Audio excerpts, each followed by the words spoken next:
Luma and the Loomhouse of Quiet Threads. Luma arrived at the edge of a quiet district where evening had already folded the streets into softer colors, and there she found a long wooden hall whose windows glowed as if a hearth lived behind every pane, and above the door a simple plank held a name carved with patient hands, Loomhouse of Quiet Threads, a place that seemed to breathe at the same pace as a resting heart. She stepped inside and the floor answered with a polite creak that sounded like a friendly greeting, and the warm air carried the hushed scents of cedar, flax, fresh cotton, and a trace of tea. Rows of looms stood like gentle animals at ease, their beams rounded by years of touch, their strings held in calm readiness, and along the walls spindles and bobbins waited in trays lined with cloth that had known many careful afternoons. A kettle murmured somewhere unseen, and a cat with a ribbon the color of warm straw blinked once and returned to its very important work of keeping a cushion from floating away.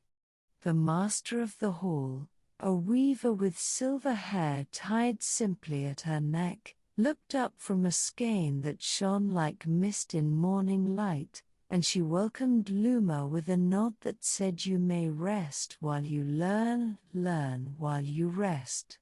Luma padded toward a loom near an open window where the night flowed in like a river that had decided to move more slowly, and on the loom a length of cloth waited in a pattern of soft blues and pale greens, the colors of a calm shore where water finds sand and takes a long time to leave. The weaver placed a gentle paw upon the beam beside her and invited Luma to listen to the hush between the sounds, for in this house the work speaks most clearly in the pauses. The shuttle slept in its cradle, a small boat of smooth wood with a heart of wound thread, and when the weaver lifted it the shuttle made no sound at all, as if silence were also a kind of music. Luma sat on a low bench and watched the weaver press the treadles with calm feet, watched the warp rise and fall like breathing, watched the shuttle travel and return, a soft journey that seemed to teach the air how to move kindly. With each pass the cloth lengthened by a thought, and the thought became pattern, and the pattern became rest.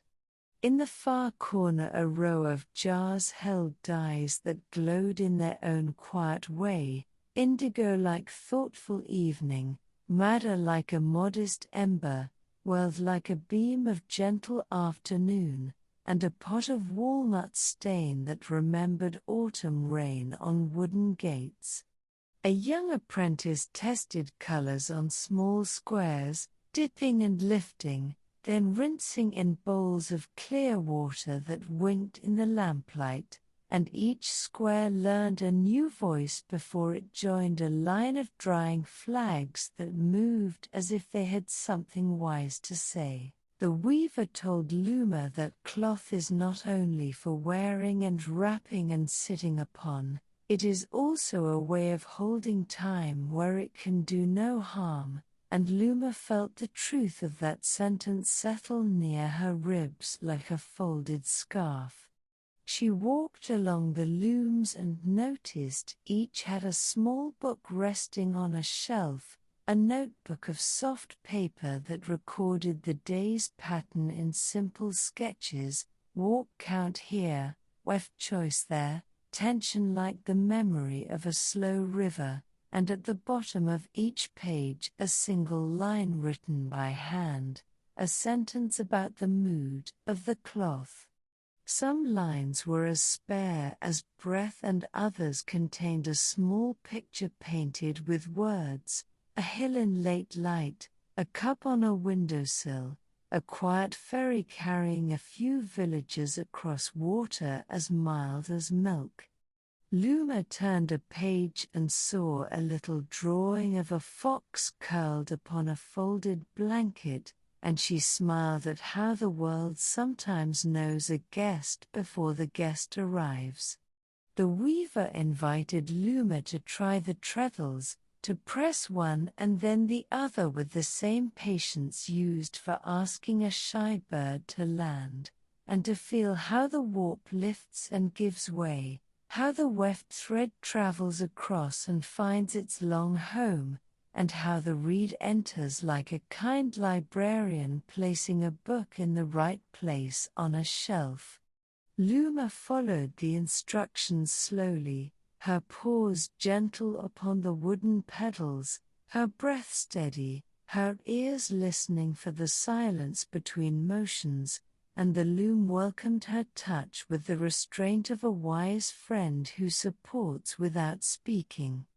The first picks were a quiet whisper, the next a mild hum, and soon the room answered with its own accord, many looms offering their syllables of wood and string until the hall became a soft poem that knew how to make itself heard without trouble.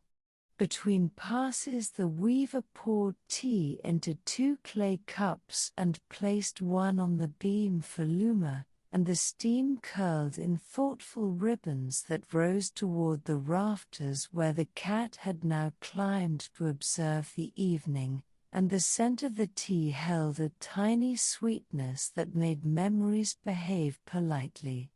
A clock on the wall ticked with a voice so calm that it could only be heard when a breath ended, and it was in that space that Luma felt her shoulders become lighter, as if the room had set down a bundle she had forgotten she was carrying.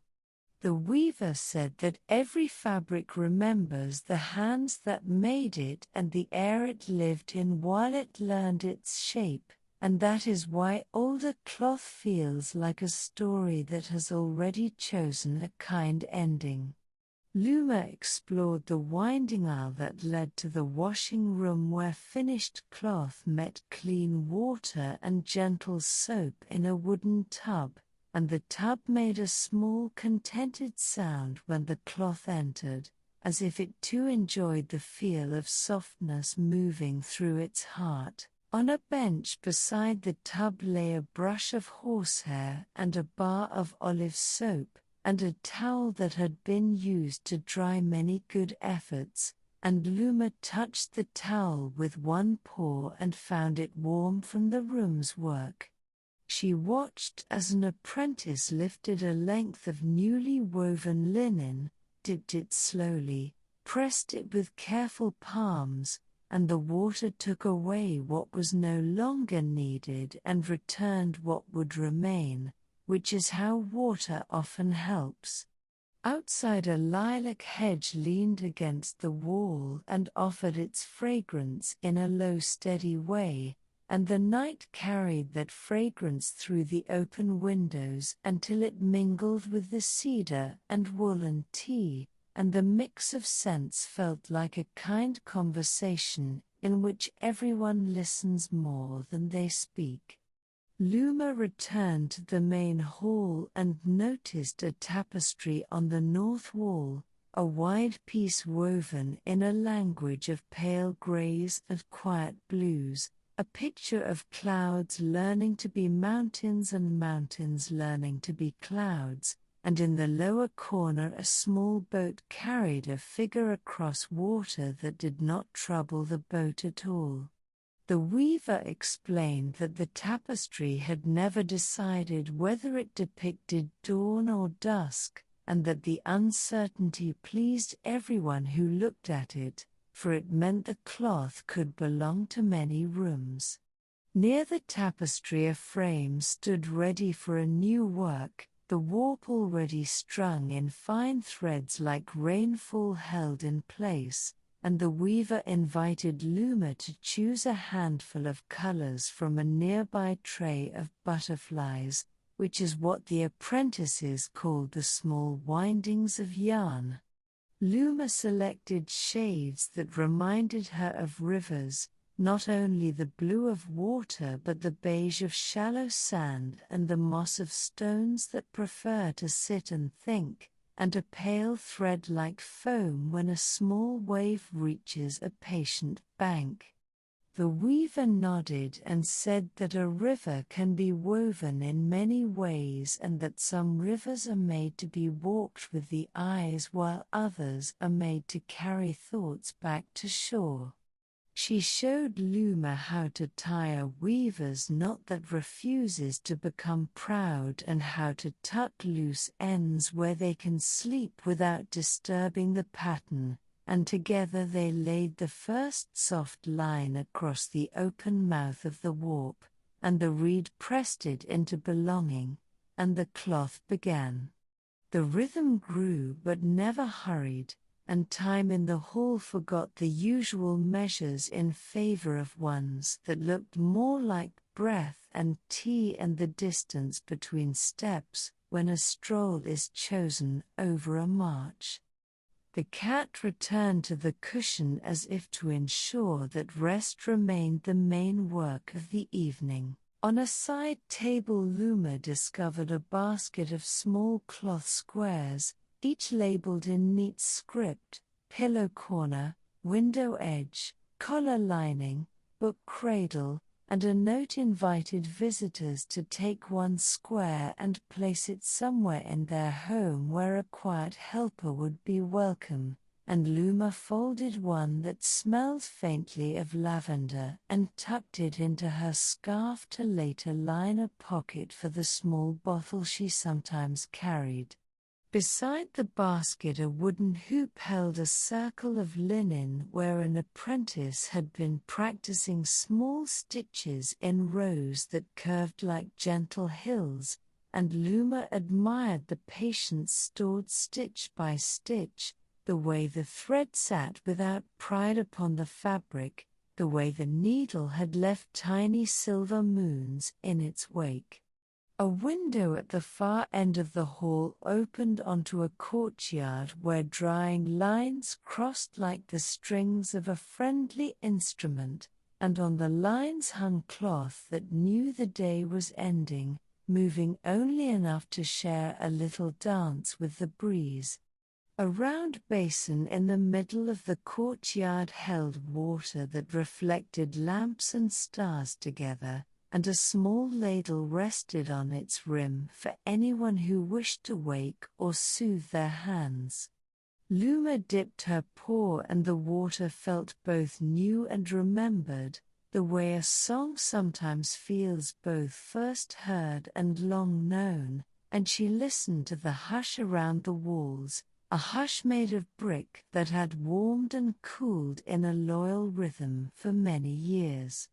When she returned inside, the weaver laid out a set of cards printed with patterns from distant times and places, each card a map of how a thread might choose to behave: goose eye and twill and herringbone and basket weave, names that sounded like gentle animals and calm meals and patient baskets, and Luma took pleasure in the different languages each structure could speak without raising its voice. They tried a small run of basket weave with a weft the color of cream and watched how it settled into a texture like bread that has risen well, and then a twill that walked diagonally across the cloth as if inspecting the horizon. The loom approved of both and did not force a choice, because choices in this hall were allowed to be kind. The weaver brought from a case a length of cloth so old that it had learned how to be soft in a way that newer cloth could only imagine, and she invited Luma to place her cheek against it, and when she did she felt as if the cloth were a meadow from many years ago, a place where someone had sat to mend a shirt while bees worked nearby and an apple tree practiced its quiet calendar. The weaver said that old cloth is a chorus of afternoons, and that this one had once been a sail on a small river boat before it became a curtain and then a picnic cloth and finally a comforter for a child who dreamed of kind giants, and Luma felt honored to meet so many lives in one touch. Ours arranged themselves like spools in a tidy row, and the hall brightened and dimmed with the steady attention of the lamps, and the looms continued their friendly sentences, and the cat approved, and the apprentice hummed softly to the rhythm of her work, a tune without words that nonetheless made the ceiling and beams seem more aware of their good fortune. The weaver suggested they walk the length of the hall together with the smallest steps they could manage, counting breaths between each step, and they did, and the floor remembered every paw and foot and responded with a murmur that sounded like a book being read in another room.